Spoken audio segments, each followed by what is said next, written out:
Leroy Sané, saya sekarang menyukai gelar di Bayern Munich. Di musim pertamanya kembali ke Bundesliga, setelah bergabung dengan Bayern Munich dari Manchester City pada musim panas 2020, Leroy Sané menjadi juara Bundesliga untuk pertama kalinya. Mahkota Bundesliga pertama Sané sekarang menambah koleksi juara pribadinya bersama 2 gelar Liga Premier Inggris, 1 Piala FA, dan 2 Piala Liga yang diraih saat bermain di Stadion Etihad di Manchester. Meskipun Bayern gagal untuk mempertahankan treble mereka musim ini, Sané mengatakan dia puas dengan hasil musim pertamanya. Selalu istimewa memenangi gelar Liga. Itu tidak mudah, ketika Anda memenangkannya setelah Anda merasakannya, dan itu membuat Anda lapar akan lebih banyak. Saya datang ke sini untuk memenangkan gelar, dan kami melakukannya musim ini. Saya sangat senang tentang itu, dan itu adalah hari yang istimewa pada akhir pekan melawan Gladbach. Butuh beberapa saat bagi saya untuk terbiasa dengan segala sesuatu yang baru di sini. Tetapi secara keseluruhan, saya senang saya bisa tetap sehat dan saya senang kami memenangkan gelar. Secara umum saya senang karena saya mengalami cedera parah sebelum musim lalu dan karena corona, sulit untuk kembali dan mendapatkan ritme kembali serta kepercayaan diri saya di lapangan. Saya hanya berusaha mendapatkan sebanyak yang saya bisa dalam latihan. Ada 2 pertandingan tersisa sekarang dan kemudian kami akan bersiap untuk Euro. Ada musim panas yang sibuk ke depan, dengan Sané diharapkan menjadi bagian dari skuad Jerman yang akan ambil bagian dalam kejuaraan Eropa UEFA 2020, yang akan menjadi turnamen terakhir Joachim Löw sebagai pelatih kepala. Tapi sudah ada perubahan besar yang terjadi di Allianz Arena. Julian Nagelsmann akan menggantikan Hansi Flick sebagai pelatih kepala untuk memulai musim 2021-2022. Dan Sané bersemangat untuk bekerja dengan Nagelsmann, dengan tujuan dan ekspektasi yang sama. Sementara dia masih muda untuk menjadi pelatih, dia melakukan pekerjaan yang sangat bagus. Saya senang karena ini babak baru lagi, tetapi kami memiliki sedikit waktu sampai saat itu, dan ada beberapa hal lain yang harus kami lakukan. Tetap fokus. Oliver Kahn ingin menetapkan tenggat waktu untuk perpanjangan kontrak Niklas Süle di Bayern Munich. Situasi kontrak dengan bek Bayern Munich Niklas Süle perlahan semakin rumit. Kontrak Süle akan habis pada 2022, dan sejauh ini Bayern belum mengambil sikap tegas terkait perpanjangan kontrak. Süle juga mengungkapkan kekhawatirannya atas situasi kontraknya di Bayern. Tetapi CEO Oliver Kahn baru-baru ini menjelaskan bahwa keputusan dapat segera dibuat, karena anggota dewan ingin menetapkan tenggat waktu untuk perpanjangan kontrak Süle. Kahn terdengar optimis dan tidak melihat alasan mengapa Niklas Süle ingin meninggalkan Bayern, tetapi mengindikasikan bahwa menetapkan tenggat waktu untuk Süle. Kahn mengatakan kepada Sport Bild, bahwa Bayern stabil secara ekonomi, dan menawarkan banyak hal untuk setiap pemain. Dia menambahkan bahwa Bayern memiliki skuad yang fantastis yang dapat memenangkan setiap trofi, dan kotanya sendiri sangat indah. Kahn menambahkan sangat sulit menemukan kombinasi seperti itu di Eropa. Süle, yang telah dikaitkan dengan Chelsea dalam beberapa pekan terakhir, baru-baru ini pulih dari cedera parah dan harus kembali ke skuad menghadapi SC Freiburg pada hari Sabtu. Ini akan berguna untuk Hansi Flick, karena Tanguy Nianzou diskors untuk 2 pertandingan berikutnya. Bayern Munich mengincar pendekatan yang lebih cerdas di beberapa jendela transfer berikutnya. 2 jendela transfer terakhir menjadi unik di seluruh dunia karena dampak pandemi yang merugikan. Klub telah mencatat kerugian sejak pertandingan ditunda, dan akhirnya dimainkan secara tertutup. Bayern Munich tidak berbeda, karena mereka harus puas dengan kesepakatan pinjaman dan transfer murah musim panas lalu, tidak termasuk target jangka panjang Leroy Sané.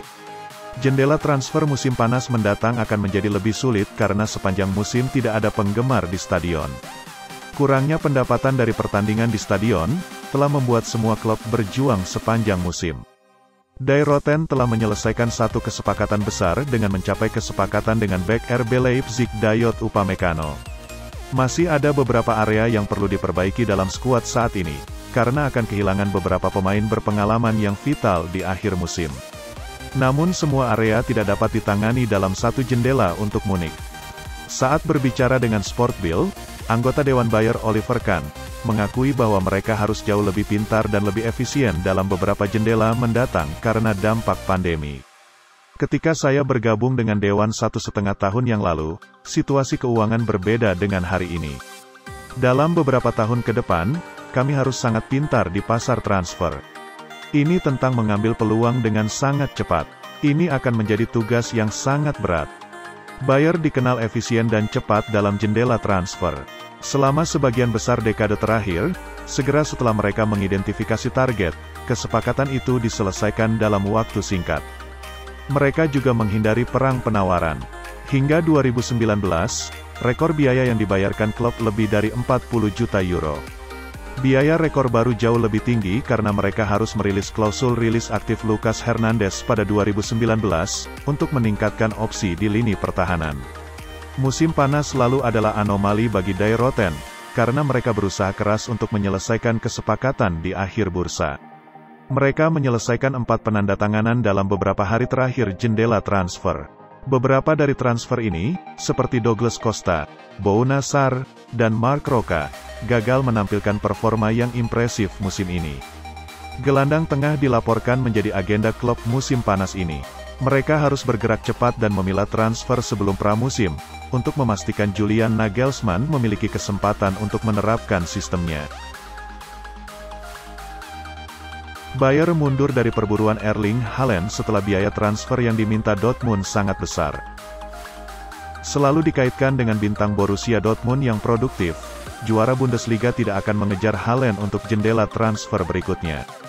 Ini terutama setelah mengetahui bayaran yang dilaporkan untuk striker berusia 20 tahun itu sebesar 100 juta euro. Maaf, siapapun yang berbicara tentang itu tidak memahami situasinya. Sebuah paket yang harganya seperti yang kami dengar, lebih dari 100 juta euro tidak terbayangkan untuk FC Bayer saat ini. Ian McGarry dari podcast Transfer Window, mengatakan harga yang diminta bahkan bisa setinggi 150 juta euro, ketika dia memamerkan Presiden FC Barcelona Joan Laporta, telah menawar 105 juta euro untuk Haaland. Barcelona telah mengajukan tawaran awal yang kami pahami bernilai 105 juta euro. Saya menduga itu bukan tawaran yang mereka yakini akan diterima oleh Borussia Dortmund, mengingat valuasi pemain tersebut mungkin di atas 150 juta euro. Laporan sebelumnya menyebutkan, bahwa selama striker Robert Lewandowski bersama tim Bavaria, mereka tidak berniat serius kepada Haaland. Robert masih memiliki kontrak 2 tahun di sini. Penampilannya tidak bisa dipertanyakan. Hanya untuk itu, kami tidak perlu memikirkan Haaland hari ini. Robert dapat mempertahankan level ini selama beberapa tahun lagi. Kapten Polandia berusia 32 tahun itu sendiri berkomentar tentang kemampuannya untuk terus menunjukkan performa terbaiknya saat bersama tim Julian Nagelsmann. Saya bisa bertahan di level ini selama bertahun-tahun. Pernyataan kan mungkin berarti Chelsea sekarang lebih unggul dalam mendaratkan salah satu penyerang terbaik di era saat ini. Selain Barca dan Chelsea, juara La Liga musim lalu Madrid, bersama dengan tim Liga Utama Inggris Manchester City dan Manchester United, juga mengawasi Haaland. Tapi Dortmund bersikeras tidak menjual bintang mereka, yang telah mencetak 37 gol dalam 38 penampilan di Liga Papan Atas Jerman.